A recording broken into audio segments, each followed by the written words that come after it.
Funding for This Is Nashville comes from you, our listeners, and Music City Prep Clinic, Nashville-based provider for PrEP and offering comprehensive sexual health services in an environment designed to be safe, professional, and shame-free. Learn more at musiccityprep.org. I'm Khalil A. Colonna, and this is Nashville.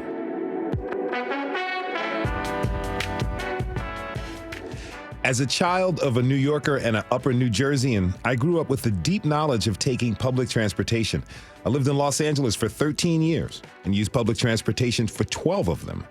Anyone who is currently living in a city with a robust mass transit system can tell you it is a benefit to all.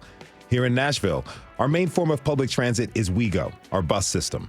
On today's Citizen Nashville, we'll get a better understanding of what it's like for folks living in this town without a car. And then we'll bring in a few experts working to make the city accessible and to everyone and to answer your questions. Tweet us at This Is Nashville. But first, right now, by law, trans students in Tennessee are not allowed to use the bathroom that aligns with their gender. Now, most Metro Nashville schools are not enforcing it. The two Wilson County families who sued last year have given up their fight for their trans children. They moved out of state, and now the lawsuit has been dismissed. WPLN reporter Marianna Bacallao is reporting on this, and she joins us now. Marianna, good afternoon. Welcome to the show.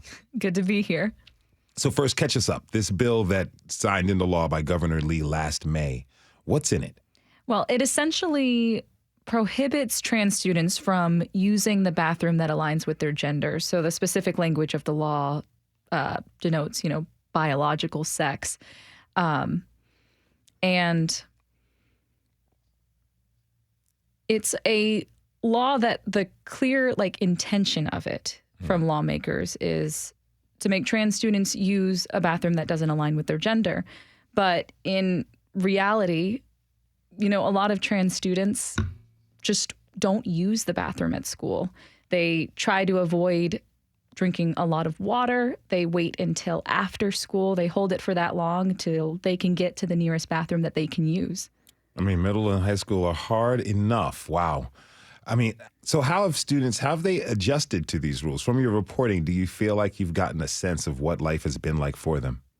Yeah, I hear from a lot of parents of trans and non-binary students who, like I said, they would rather wait than use the bathroom. And yeah, middle school and high school are very harrowing experiences, and that level of shame and discomfort is such a big motivator for them to just avoid that part of the school. So as I mentioned, two Wilson County families that sued the state over bathroom access for their children. You spoke with Amy Allen, whose son Adam was experiencing some of these difficulties in his middle school. What did she tell you? Well, she said, she noticed him just not being his usual upbeat self. But then after he came out to her and then the family, and then by the end of 6th grade, he was out at his school. He was using the name Adam and he, him pronouns. And largely a lot of his friends and other students were relatively accepting of that. And, that had a very positive impact on his mental health.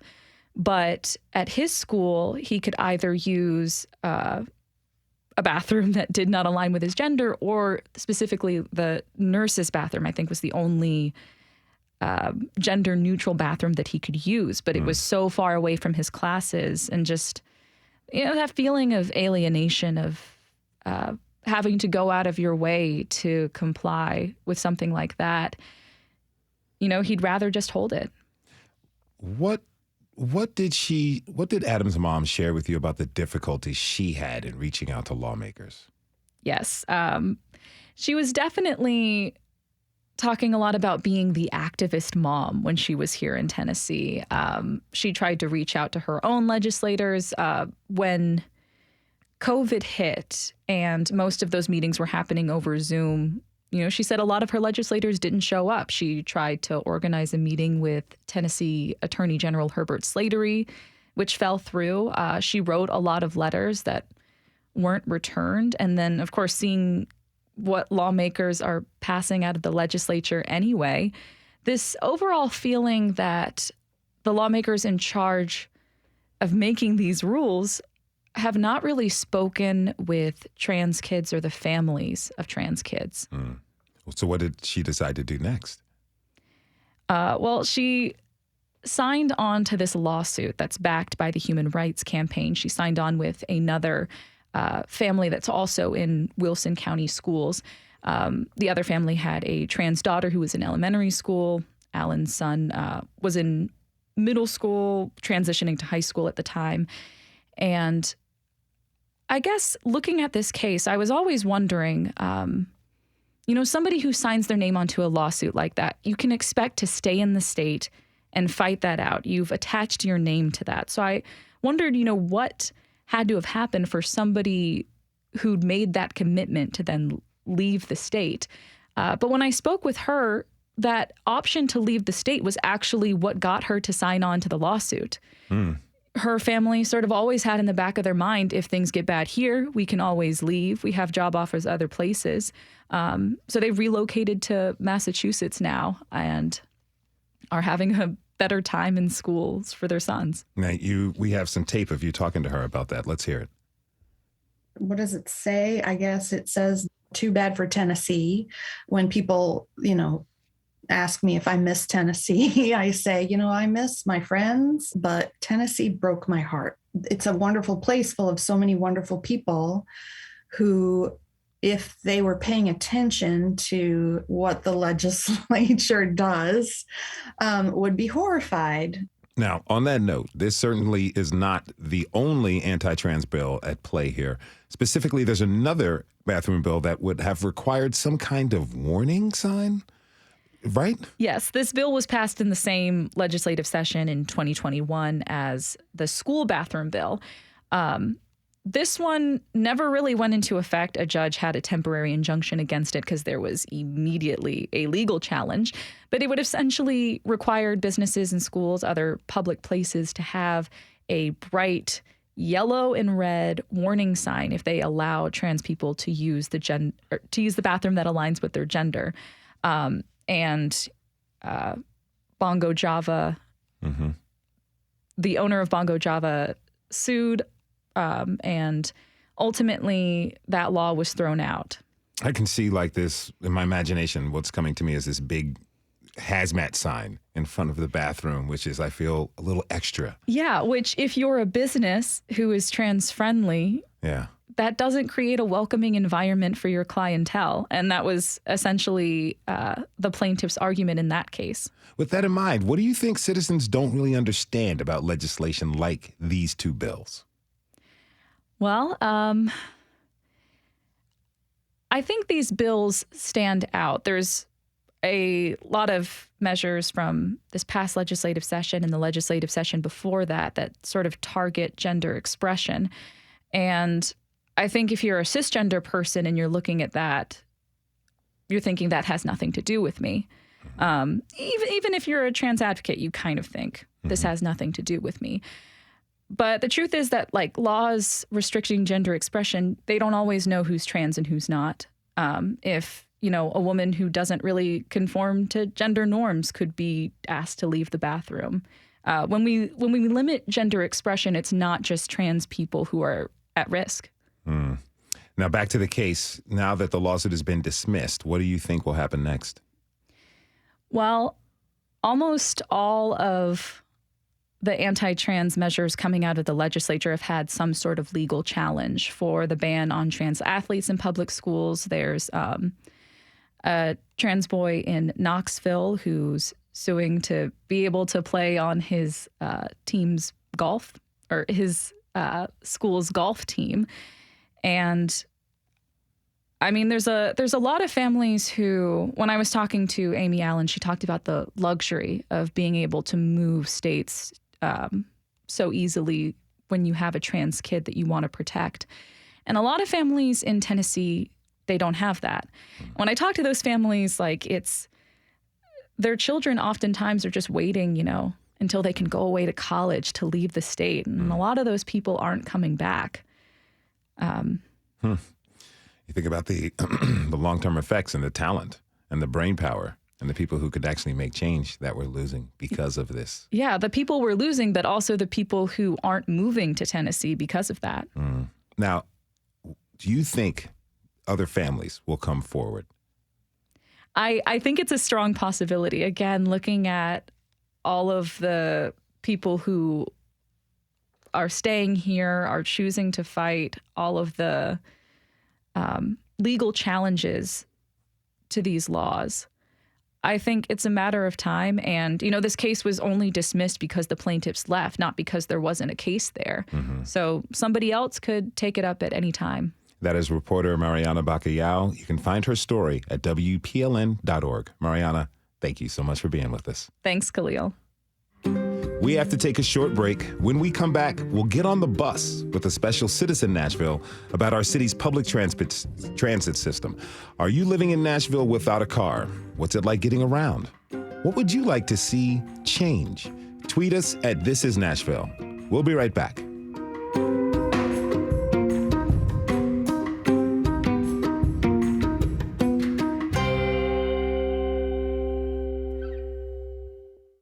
Funding for This Is Nashville comes from you, our listeners, and Music City Prep Clinic, Nashville-based provider for PrEP and offering comprehensive sexual health services in an environment designed to be safe, professional, and shame-free. Learn more at musiccityprep.org. I'm Khalil A. Colonna, and this is Citizen Nashville. We've talked a lot here at WPLN News about how to serve you, our communities, better. So a few times a month, we're bringing you a special hour we're calling Citizen Nashville. Our goal is to answer your questions, round up resources for you, and make sure our leaders hear your needs loud and clear. Today, we're talking about public transportation. Tweet us your experiences navigating this city at This Is Nashville. Now, Nashville is not a city known for public transportation. And it seems that nearly everyone has an opinion on what needs to improve. There is an impressive lack of sidewalks, bus routes, and bike lanes, among other challenges. Options may be limited, but for many, the public transit options that we do have are very, very essential. For others, riding the bus is a bold lifestyle choice.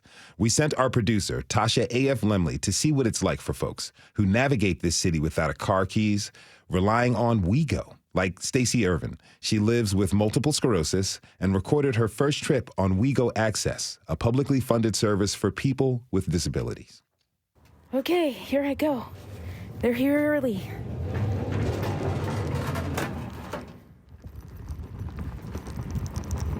How you doing today? I'm doing well. How are you? Yes, ma'am. Just living the dream. Awesome.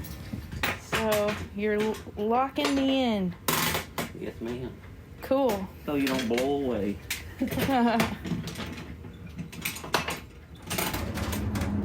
It is such a gorgeous day today.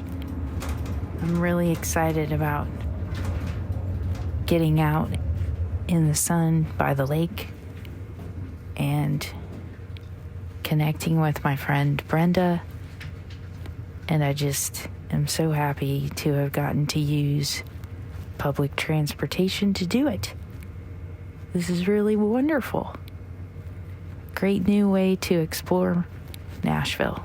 Even though there was a bit of a GPS hiccup on Stacey's ride, she did get to Radnor Lake just fine. Natasha Wilson's public transportation experience hasn't been as smooth, though. Natasha is a trafficking survivor and advocate who's recently been experiencing homelessness. She calls 10 minutes before we were set to meet, and my heart sinks. "The bus just left me," she yells. I was coming all the way from Roselle Parks, from that area, and every time I check my phone, it says the bus will come at a certain time. So I was like, okay. So it tells me to get on the bus stop at 101 because I'm gonna have to get on the 22, which the 22 is gonna take me downtown, and then I would have to get on the 28, which 28 was gonna take us to the previous meeting spot, was the park. So I was like, oh, and it says on my phone that I would get to the park at 127, and I didn't have to walk too much because it'll drop me right off. I was like, oh, that's perfect. But when she got downtown, she couldn't for the life of her find the 28. So she asked a bus driver for help. They were just like, go out there, they'll help you. Okay. So now I'm playing Where's Waldo, because now I'm looking for Where's 28.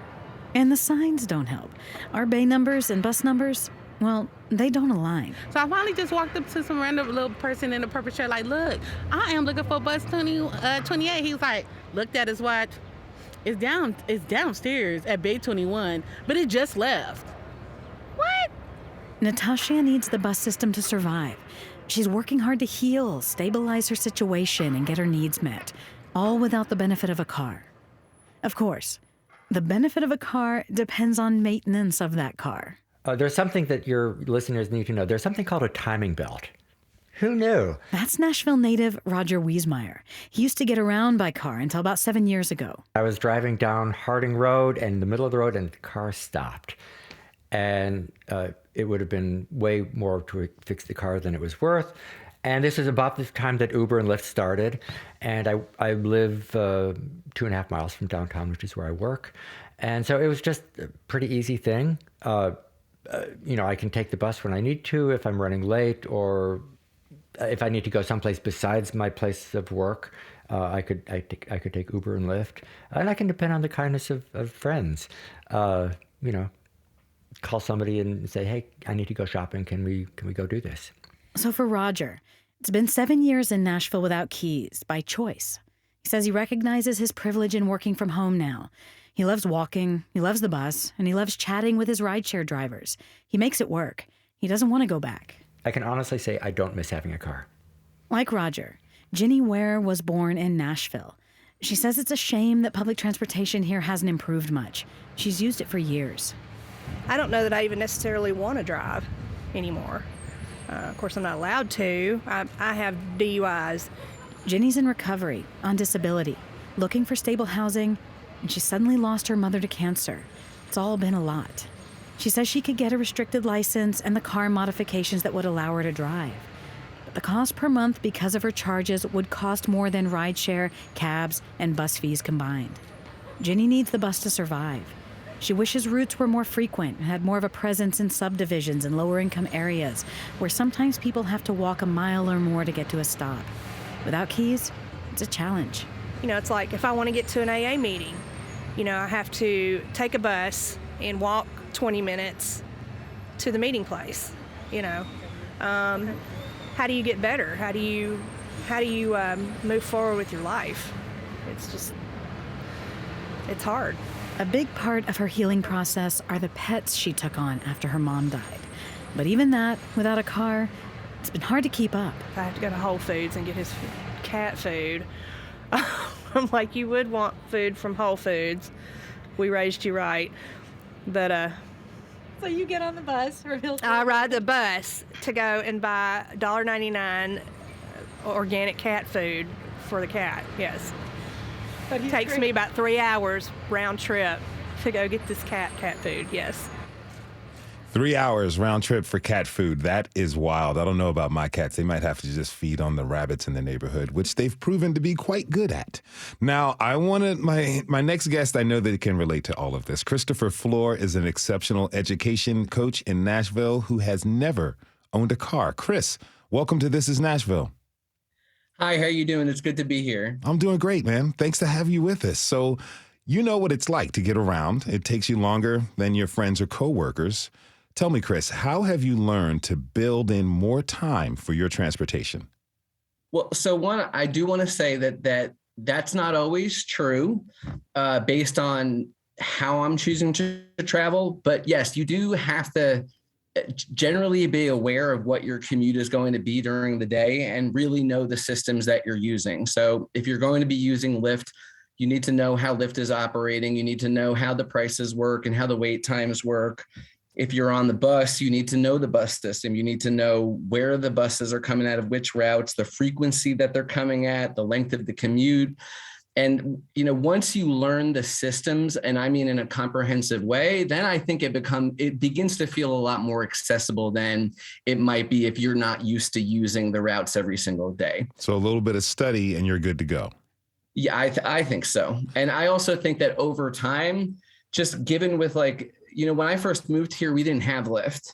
And so with the introduction of Lyft and even the Lyft scooters that are around and the different scooter companies, the city has become more and more accessible as each year goes by. However, we still do have a long way to go. Now, am I right that you've never owned a car? I've never owned a car. What made you? And in fact, I've never had a driver's license. Fun fact. Never had a driver's license. Well, that's a considerable burden that's like lifted off of you. Now, so you've lived in Nashville for a decade. 10 years, yep. So what's your experience like when you first moved here? What was it like getting around? Okay, so I came down here through Teach for America. And I remember when I was going through the induction process, some of the folks at TFA were like, how is he going to do this? Is this going to work? And some of that, I think, maybe just be by the grace of God, because I was able to find an apartment downtown. That may not be possible on a teacher's salary today, but I lived downtown in Capitol Towers, a block away from the bus station.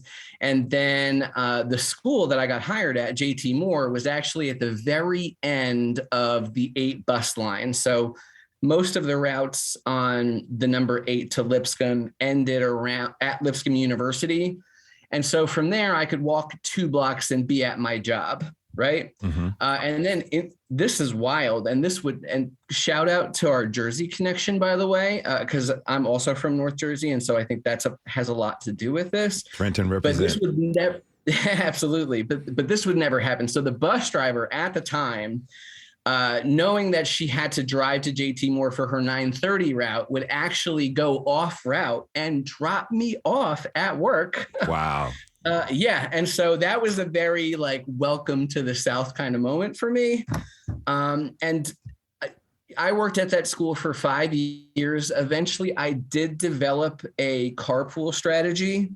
And so I was commuting with one of my coworkers, my assistant principal at the time, Rob, and she would have to drop her son off and she would come and get me. We would drop her son off and then we would go to work together, have our morning meeting, and we would get our day started. Okay. And then any variation from that, and I was taking the bus the way I normally would. Okay. Now, I've never had a bus driver go the extra mile to drop me off someplace specifically, but I have had a bus driver stop and get themselves some takeout food from an amazing Jamaican restaurant in Los Angeles. The bus was full and we waited for 15 extra minutes. So I'd like to bring in my next guest, Ron Wynn. He is a freelance writer who also gets around without a car. Ron, welcome to the show. Thank you very much. So how do you live without a car? Well, I've gotten used to it over time. I've been riding the bus now well over a decade. And I did have a car when I first came back to Nashville. My car got stolen. Oh. And while I was trying to decide whether to get another one or not, I started riding the bus. And then I got used to riding the bus. And I said, well, maybe I'll just keep riding the bus. And now I've been doing this so long till it's just a regular part of my life. So what has the experience been like for you? Well, it's actually gotten better over time. The bus service here was not very good when I started. It's much better now. They have more routes. They go longer. And I've been fortunate enough to live close to bus lines. Now, that's one of the things that I will say is important. Mm-hmm. If you don't live close to a bus line, it makes it kind of difficult. The other thing is that I have the kind of schedule and the kind of life where all the things I like to do, I can get to them on the bus. So that's the other thing that's important. That's not necessarily true for everybody, but in the kind of work I do, it's proven to be the case for me. What benefits have you discovered, I should ask, that, living in Nashville without a car? Well, a first benefit is you don't have a car note, you don't have maintenance costs, you don't have to try to pay for parking downtown. Now, the negatives is you've got to organize your life around the buses. In other words, if you want to go somewhere, you've got to know what bus will take you there and how long you're going to be there and whether the bus that you need to get back is still available. So that kind of cuts into nighttime things. Mm-hmm. If you're just tuning in, this is Citizen Nashville, and I'm your host, Khalil A. Colonna. We're talking this hour about public transportation, and we'd love to hear from you. What has your experience been navigating our city? What questions do you have about public transit? Tweet us at This Is Nashville. My guests are Ron Wynn and Christopher Floor. Both have lived in this city without a car for many years. Now, Chris, you work at multiple schools, correct? Yes. So 5 years ago in 2017, I got promoted to a central office, now known as the support hub, to a support hub role. And that does involve working in multiple buildings. So I actually have 5 schools that are assigned to me. And then there's a number of other metro related buildings that I might have to be at on any given day. Well, how do you get around where you need to go using WeGo? So that really depends on what my day is looking like. If I have like a very hard start to my workday, like if there's a meeting right out of the gate, chances are I'm not going to use WeGo. I'll probably use something that's very definitive and reliable, like Lyft. I'll know when the Lyft is coming to get me. I can schedule the Lyft the night before and have it come and pick me up. And so 9 times out of 10, if there's a lot of stuff happening in my morning, then I'll be taking Lyft. And it varies from building to building. So I live in East Nashville Magnet High School, great school, is one of the schools that I work at. I'll walk to East Nashville Magnet High School and get my steps in. Mm-hmm. Maplewood High School, I take a bus to. Pearl Cohen, I take a bus to. Yeah. The only 2 buildings that I really have to develop a carpool strategy for are Whites Creek, because it's a little more towards the edge of the county. And then Robertson Academy, where the Department of Exceptional Ed is based, because that's also towards the edge of the county. Now, before I moved here, I was an avid bus rider in every city I've lived in. One thing I've encountered was people's judgments and negative attitudes about taking the bus. Ron, have you ever experienced any negativity for taking the bus? Not much. Fortunately, I guess because most of my friends know I do it, and they've never really said anything negative about it. But I would say that there is I don't want to use, I guess I've used the term stigma. There is a stigma that some people have about bus riders. The feeling is that either you are afraid to drive or you just, I don't know why there is that, but I have seen that in other places. Now, Chris, what about you? What misconceptions do people have about taking the bus? So I definitely have, I wouldn't say I have encountered negativity. I have at times encountered some condescension. But anytime you encounter that, you have to remember that when someone's doing that, they're trying to feel better about themselves, and that really doesn't have anything to do with me. And so I just have to kind of brush that off of me.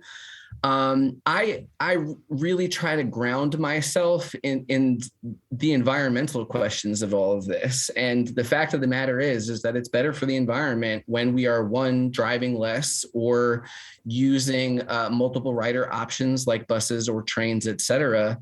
And that's really what I focus on whenever somebody has something interesting to say about it. I like the way you put that. Now, how about dating? Have either one of you ever taken someone on a date on the bus? Fortunately, no. I've been lucky in that regard, in that the person that I've been involved with has been very wonderful about, they have a car, and they, when we first started, we would alternate. But after my car got stolen, and she had to pick up the driving in, been very, very good about that. Now, we kind of have an arrangement. We go places that limit the amount of driving that she has to do, because we're both up in the age now. Yes, sir. So short answer to your question, no. Chris, what about you? So that is a very interesting question.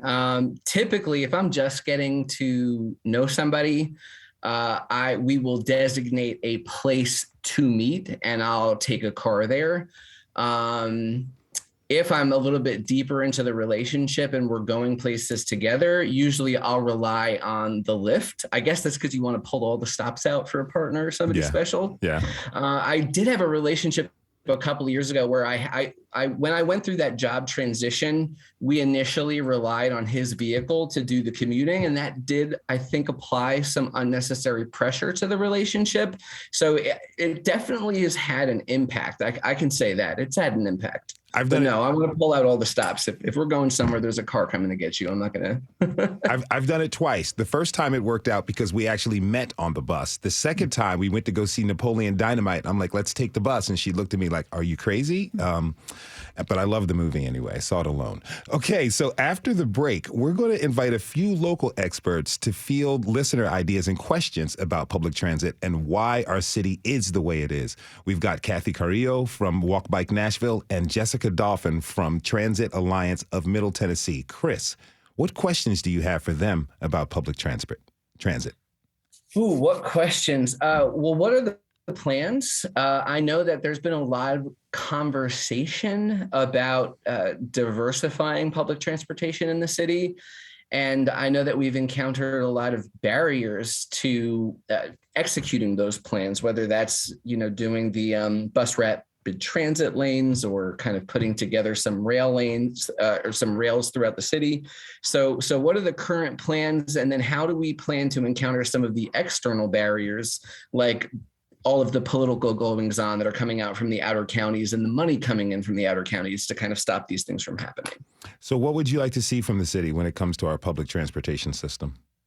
So more routes, more frequent routes. And if we could go towards if we could implement a few light rail lines that went straight into downtown, that could be helpful. That could definitely be helpful. I would love to see that. That is Christopher Floor, an exceptional education coach and bus user. Chris, thanks so much for being with us today. We have to take a short break. When we come back, we'll invite those experts to answer your questions about public transit. Is it working for you? How do you get around? Tweet us at This Is Nashville. We'll be right back.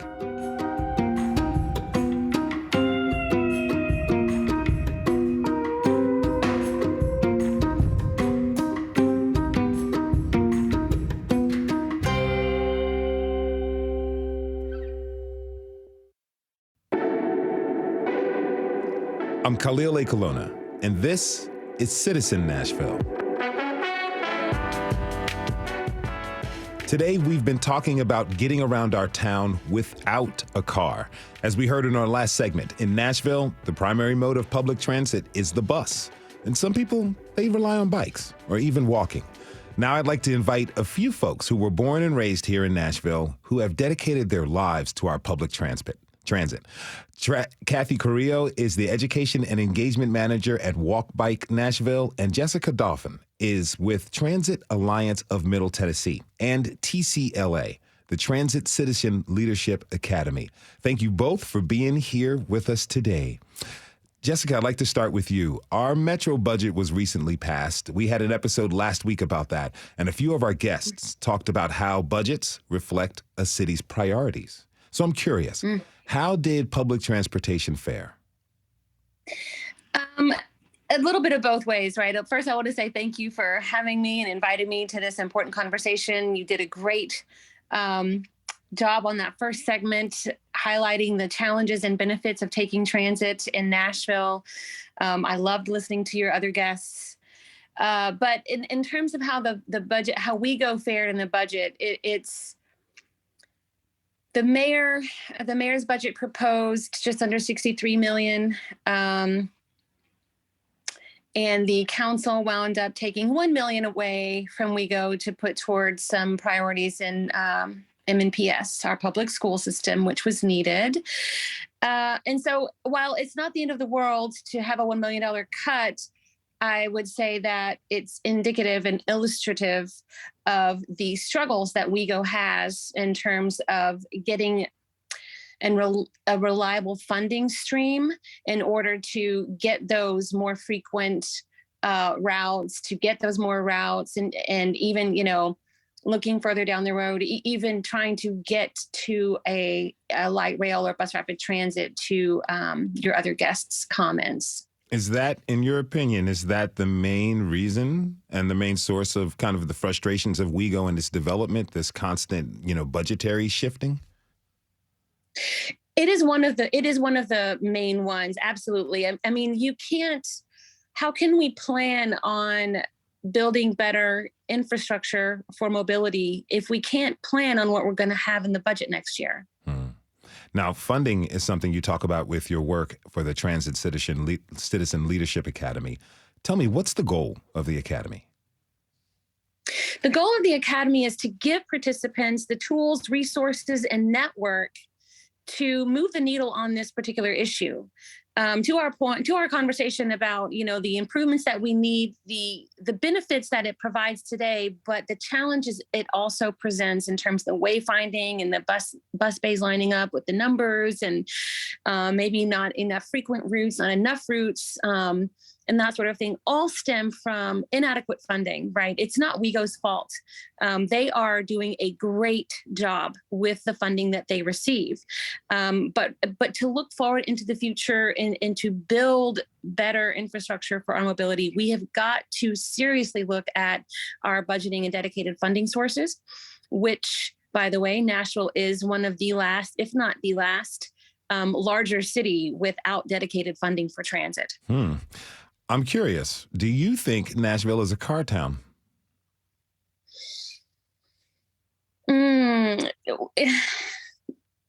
That's a terrible question. Is it terrible because it's tough? If I say yes, I don't want to demonize a particular mode of transportation, right? That's not the point, because we want roads safe for all users. We just want a better network of multimodal transportation, including buses, bike lanes, and sidewalks, crosswalks, and that, and to be able to get back and forth, from your home or wherever to the bus and then back again, right? So you've got to have that intermediary space that's safe to get there and back. Kathy, I see you're nodding your head. What about you? I mean, I think for as long as I've lived here, it's been a car town. The reality of how the city has been set up and the infrastructure, it's been a car town for me, right? I think we have seen the way other big cities have grown and how they've prioritized public transportation and different modes of transportation. And we have not seen that same development happen in Nashville, right? Yeah, in preparation for this show and listening to you all today, I was thinking, in my past life, I'm like, I'd love to go car-free in Nashville, but it doesn't seem feasible as of yet because my cats are also high maintenance. But, how can people who do have a car take better advantage of the bus system, Kathy? I think it starts with understanding that a lot of times the stigma, like our previous guests were talking about, has to do with class and has to do with who's taking the bus system. And the reality of it is that we have to look beyond that, right? We can't live with this idea that it's just poor people that use the bus. It's just people that have DUIs that use the bus. There's this constant criminalization. There's constant association with lack of money, lack of resources that goes along with using the bus. And I think that one of the greatest opportunities that we've had recently is the development of the new soccer stadium, right? And understanding that because there's lack of parking, you have to find different ways to access these resources or these entertainment options. And all of a sudden now the conversation of buses and the conversation of bicycles and the conversation of sidewalks is coming into that mainstream venue of like, well, I want to get to a game. Well, it's not just about the game. It's about how you get to work, how you get to the library, how you get to your doctor's appointment, how you get to anything, and putting yourselves in that mind frame of that culture shift that has to happen in order for us to say, you know what, we're going to do what's best, not just for our wallets, because gas is expensive. Yes. Not just what's best for our health, because all that car use does affect our air quality. And not just what's best for myself, but what's best for community. Now, you grew up using public transportation, right? I grew up both. I did. My family is, I'm a first-generation Peruvian immigrant. My family was house cleaners, and my father worked in construction. And so oftentimes, one of the hard parts about using public transportation, especially in the past, was the lack of language accessibility. It took my mom so long to figure out how to get from Madison to downtown for a lot of her jobs because she didn't understand how to read the bus maps, if the bus, a lot of the stuff wasn't in Spanish. And for my dad, a lot of times he couldn't take the bus routes. He couldn't have the option to learn the routes because his construction sites changed all the time. So, I mean, you'd have to learn a couple of maps and routes to be able to get to where you need to get to make the money for your family. Did that inspire the work you do today? Absolutely. Absolutely. I think the advocacy, the education, allowing people to voice and talk about the dangers, not just of public transportation, but of walking and biking, right? Today, from year to date, last year, we had 15 pedestrian deaths, no cyclist deaths. Right now, like year to date, it is 20 pedestrian deaths and 2 cyclist deaths. We are on the path to breaking that record. This isn't just about getting places. This is about the safety of people's lives. And that's absolutely one of the most important things as a Nashville native to me. So we've been soliciting questions and comments from the community about public transit. John Ruben Medina is a bus rider who wrote in asking for more consistent bus schedules. Jessica, what would that take? Well, see, this is what the up and down roller coaster budget process presents to us, right? It undermines trust from the riders because you get a good year and you can beef up service, and then you get a bad year. For instance, a few years ago, the budget was cut $20 million. So then you have to cut some service, right? Or reroute some service, and then you lose riders that way. And that's, again, I can draw this straight line back to funding. If we had more reliable funding, like dedicated funding sources, then we would know how to arrange the services that wouldn't undermine trust, but would build trust for riders. Now, freelance writer and bus rider Ron Wynn is still with us. Ron, what would you like to see change about the WeGo schedule? Well, I guess I'd like to see it resemble more. I used to work in Boston, and that's where my first introduction to public transportation came, because there it actually was encouraged. I mean, they would. There'd be announcements and stuff where they would urge people to get on the red line, get on the blue line, use the subway, just to help with the congestion and the gridlock and stuff. So I'd like to see more encouragement made throughout the city to get people to understand that this is something that can benefit you and that can benefit the city. I guess the second thing I'd like to see, and some of that I'm already seeing, is more extensive service at night. That's a major thing. You can't get to certain places at night on the bus after 8 o'clock. It used to be after 6 o'clock, So, and then also better service on the weekend. On the weekend, there's some places that you still have a hard time getting to. When I first started riding the bus, you couldn't get to Hermitage or Bellevue on the weekend. Now, that's changed now, but it's still not as extensive as it needs to be. And if you live in those areas and you want to use the bus, well, what do you do on the weekend? Yeah, good luck. Yeah. We also heard from listeners like Scott Cornett raising issues about the routes themselves. As it stands right now, where does our public transit go? Where does it reach? Jessica? Well, it depends on which direction you're going. I get that. Yeah, right. But it reaches pretty far out. I know our paratransit service from WeGo goes county line to county line, which they're not mandated for that. They do that because they want to provide a good and reliable service for those who need paratransit. The fixed route services, though, I can't quote you the miles out. I know that we do also have RTA, the Regional Transit Authority, which is also called WeGo, and they will go to Dixon and Murfreesboro, Springfield, Franklin. Those are the express buses that go out into the region and come back, including the WeGo Star that goes out to Lebanon and back. So we haven't talked much about bikes yet, something our listener Samuel Ruiz wrote about. He says, the main thing that I would love to see is a dedicated bike lane network where bike lanes are separated from the road and raised up like a sidewalk. Just painting a line on a large road meant for cars going 40, 50 miles an hour is way too dangerous. And, Kathy, Samuel brings up a really good point. There are a lot of cars in this town, and people, I'm not going to say we, but people drive pretty fast around here. You know, you all looked into traffic volume and speed back in 2020, right? Yes, absolutely. Yeah. What'd you guys find? So what we found was that there were a lot of what we call arterials and a lot of roads in which the traffic speeds are still 40 and 50. And these are the same roads that have share row, which is basically not a line at all. It is where cars and bikes have to share the same road.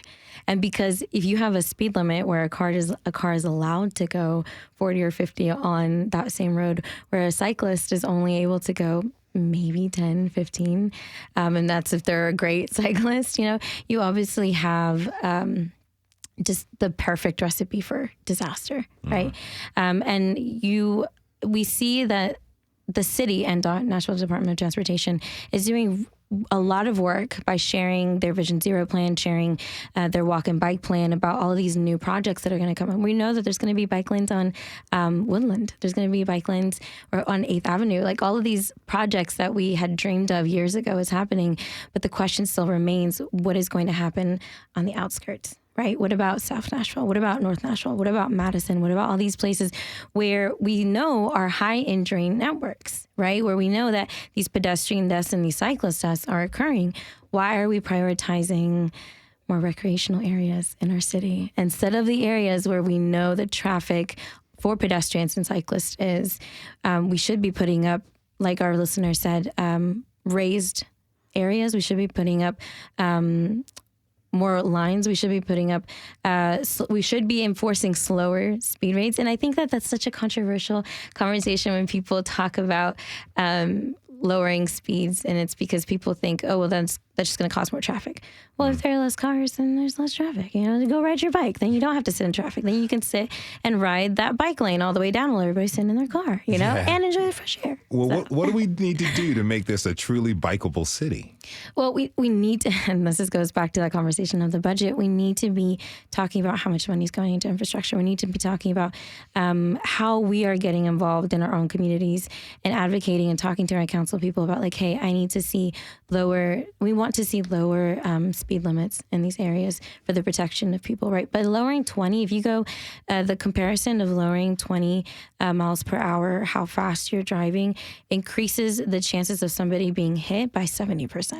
Isn't that incredible? Yeah. And so it's a mentality. We have to change our mentality to how we get involved amongst each other, because it's not just about me sitting in traffic each and every day. It's about who's sitting next to me. It's about the family that lives next to me. It's about the neighbor that has to walk because they can't afford a car. It's about the coworker that has to ride the bus. It's about the cyclist that needs the fresh air, right? It's about the kids that need the safe routes to school so that their parents can feel safe sending them and walking to school. It's about all of that. And it starts with a change in mentality, and then finding a local organization like Walk Back Nashville, like the Transit Alliance, to get involved in and step in and say, okay, now how can I take the next step and use my voice, right? We heard from Dottie, who moved here from Boston, where she says the commuter rail was indispensable. She writes that she would like to see that kind of buy-in for this kind of service in Nashville. This makes me think about the rejected referendum in 2018, which is the last time we saw a push for an upgrade of public transit. Jessica, you know, do you feel like our officials are truly invested in upgrading public transit? Some of them are. Some of them are more invested than others, of course. What it really takes is to, her point is for folks to get involved and for the advocacy to start really sounding the alarm that this is critical to enhance our personal quality of life. Right. I gave a TEDx, and in it, I say that individual freedoms are directly tied to mobility. And we need to be able to be mobile around our city in a freedom-ish way, right? I shouldn't be stuck at home because I don't have my own car. What do you want the people to leave today's show with? That there is a better way to be mobile around the city. We just really need to focus up and start talking about it more. Like this show, I think, has been a really great show. I've heard a lot of great ideas, a lot of stuff that I know has been talked about and is trying to catch, footing in terms of maybe moving toward another referendum at some point. We can't wait forever. We have to start making these investments now, preferably. These kinds of mobility infrastructure that we're talking about, they're not something that can be built overnight, in a week, or even in a couple of months. These take years to build, right? Even a bus only lane, a bus rapid transit lane, that's not a quick build. It's going to take some time. So the longer we wait, the more expensive it becomes, right? Mm-hmm. And the longer horizon, event horizon for us to actually be able to use it. And if we want to ensure Nashville's long-term resilience and sustainability, then we have to have this conversation, and we have to come to terms with the fact we have to fund it. That is Jessica Dolphin of the Transit Alliance of Middle Tennessee. She was joined by Kathy Carrillo of Walk Bike Nashville and freelance writer and bus rider Ron Wynn. Thank you all so much for being with us. To quote the line from the movie CB4, if you take that bus, you get there. We want to thank everyone who tuned in this hour. Tomorrow, Baristas Unite. The people who make you delicious coffee drinks are unionizing. Tomorrow, we'll get the drip. This is Nashville is a production of WPLN News and Nashville Public Radio. You can listen back at thisisnashville.org. Our producers are Steve Harouche, Andrea Rose Gilbert, Tasha A.F. Lemley, and Anna Gallegos Cannon is our technical director. Michaela Elias is our technical director. Our executive producer is Andrea Tudhope. I'm Khalil Ekolono. We love you. Thank you for listening to the show. We'll see you tomorrow, everybody, and be good to each other.